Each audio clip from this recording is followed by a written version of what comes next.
ओम शांति। 14 दिसंबर 2024 की मुरली से विशेष पॉइंट। तो पहला पॉइंट है, मीठे बच्चे तुम्हारे पास मन मना भव और मध्याजी भव के तीक्ष्ण बाण हैं। इन्हीं बाणों से तुम माया पर विजय प्राप्त कर सकते हो। अर्थात बाबा ने हमें ये शक्ति दी है कि हम 1 सेकंड में अपने आप को एकाग्र कर सकते हैं और अपने आप को हम बाबा से कनेक्ट कर सकते हैं। और जैसे ही हम सारी बातों पर बिंदी लगा के बाबा से कनेक्ट करते हैं, तो जितनी भी व्यर्थ बातें होती हैं वो सब एक क्षण में समाप्त हो जाती हैं। तो बाबा ने हमें कितना तीखा बाण दिया है व्यर्थ को समाप्त करने का, और इन्हीं बाणों का प्रयोग करके हम किसी भी प्रकार की माया पर विजय प्राप्त कर सकते हैं। कभी भी कोई माया हमें डिस्टर्ब नहीं कर सकती है और हम माया के बंधन से मुक्त हो जाते हैं।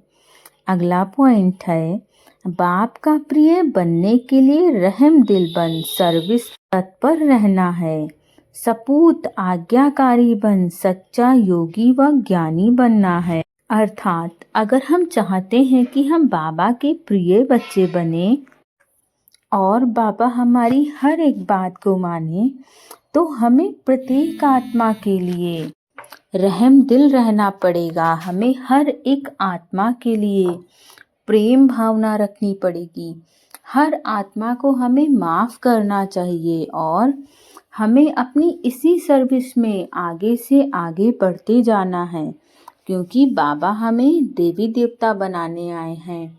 तो देवी देवताओं के लिए प्रत्येक आत्मा एक समान होती है।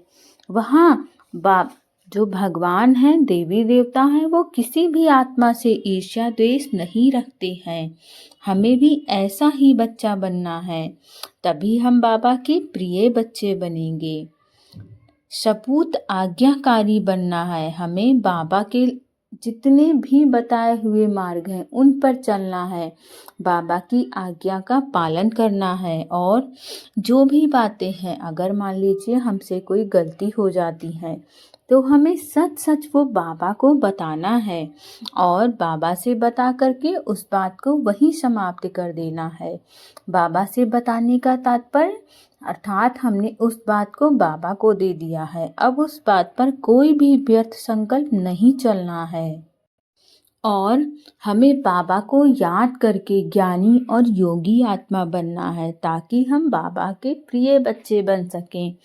वैसे हम सब बच्चे चाहते हैं ना कि हम बाबा के प्रिय बच्चे बन सकें।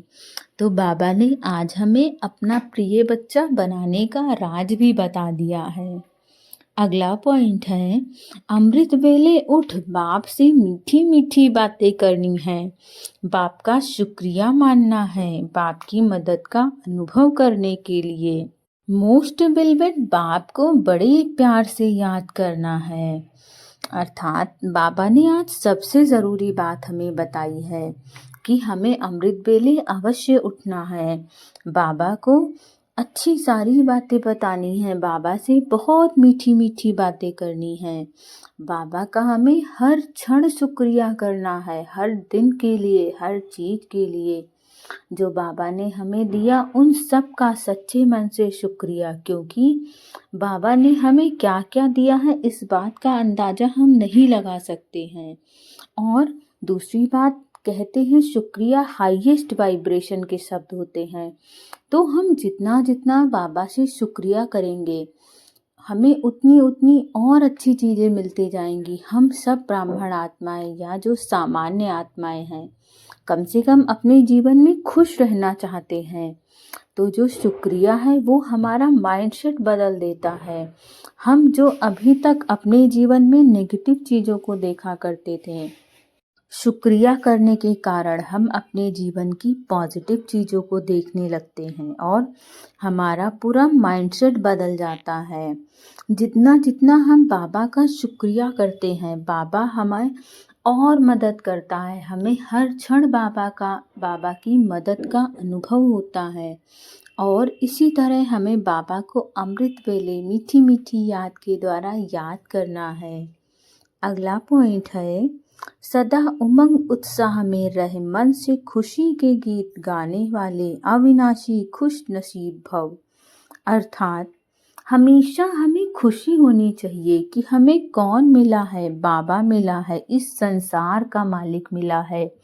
और बाबा शब्द यकीन मानिए इतनी बड़ी जादू की चाबी है कि आप जैसे बाबा कहते हैं आपकी समस्याएं कोसों दूर चली जाती हैं, या फिर कोई समस्या होती भी है तो वो वहीं ठहर जाती है।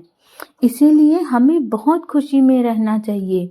हम दूसरों से, जो अगर हमारे आसपास कोई रिच पर्सन होता है, कोई ऊंची पहुंच वाला आदमी होता है, तो हम उससे अपनी जान पहचान बनाने की कोशिश करते हैं। या अगर वो हमारा रिलेटिव होता है, हमारे जान पहचान का होता है, तो हमें उस पर कितना अभिमान होता है।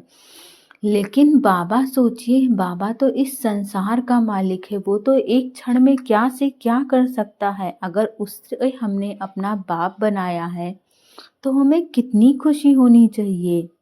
कितनी बार होता है इस संसार का बड़े से बड़ा पावरफुल और रिच इंसान की अपनी एक लिमिट होती है पहुंच की, उससे बाहर शायद वो जाके हमारी मदद नहीं कर सकता है, ना अपनी मदद कर सकता है। लेकिन बाबा, अगर हम बाबा को अपना सच्चा साथी बनाते हैं, सच्चे मन से याद करते हैं, तो बाबा की मदद की बहुत बड़ी डोर होती है। वो कहीं से भी कितनी भी बड़ी हमारी मदद यूं चुटकियों में कर देता है। इसीलिए बाबा को अपना साथी बनाओ, और बाबा को अपना साथी बनाने के कारण इस खुशी में रहो कि हमें तो इस संसार का मालिक मिल गया। हम जब चाहें, जैसा चाहें वैसा बाबा से करवा सकते हैं। और बाबा अपने सच्चे बच्चों की बात कभी नहीं टालता। आप अपने जीवन में अनुभव करके देखिएगा, वो घड़ी जब आपको सबसे ज़्यादा मदद की ज़रूरत होगी और आपने एक बार जैसे सच्चे मन से बाबा को याद किया होगा, आप तक मदद अवश्य पहुंची होगी। आप याद करिएगा, और अगर ऐसा अनुभव नहीं रहा है तो अनुभव करके देखिएगा। लेकिन आपका प्रेम बाबा के साथ सच्चा होना चाहिए, इस बात पर अटेंशन दीजिएगा। मात्र दिखावे के या मतलब की दुनिया के लिए नहीं होना चाहिए कि जब आपको मतलब हो तब बाबा को याद करिए। बाबा को अपने हर सुख में, हर दुख में याद करिए। फिर आप उनकी मदद का अनुभव करिए। शायद आप उनको इनवाइट भी नहीं करेंगे कि बाबा आइए, वो बिना बुलाए आएंगे, बिना मांगे मदद करेंगे। ये मेरे जीवन का अनुभव है। अगला पॉइंट है, जो संकल्प करते हो उसे अविनाशी गवर्नमेंट की स्टैंप लगा दो तो अटल रहेंगे। अर्थात हम जितने भी संकल्प करते हैं अच्छे संकल्प करें, क्योंकि हमारे संकल्प इस सृष्टि का निर्माण करते हैं। और हमें कैसी सृष्टि बनानी है? सतयुगी सृष्टि बनानी है, अविनाशी गवर्नमेंट बनानी है हमें, जहाँ हर तरफ सुख, शांति, प्रेम, आनंद होगा। किसी आत्मा के अंदर ईर्ष्या, द्वेष नहीं होगी, और किसी से भी किसी प्रकार की किसी से जलन नहीं होगी। हर आत्मा एक दूसरे के मदद के लिए उपस्थित होगी। हमें ऐसी दुनिया बनानी है, तो हमें ऐसे ही अटल संकल्प करने हैं, समर्थ संकल्प करने हैं। ओम शांति।